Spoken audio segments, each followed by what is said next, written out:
Ce matin, les acteurs de la petite enfance se sont réunis en urgence. Au cœur de leurs inquiétudes, le flou persistant autour du transfert de leur secteur des affaires sociales vers l'éducation nationale. Une situation confuse sans communication claire des tutelles concernées.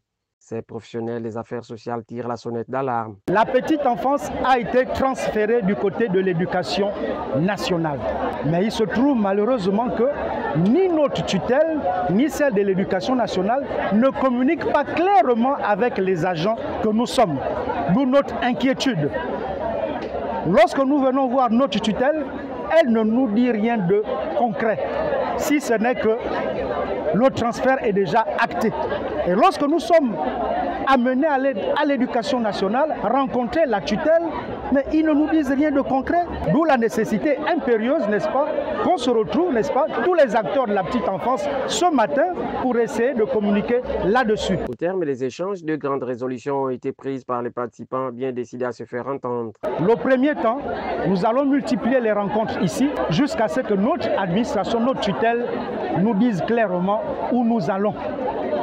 Parce que nous sommes déjà en vacances. Le retour des vacances, nous ne savons pas si nous allons repartir à l'éducation nationale ou aux affaires sociales.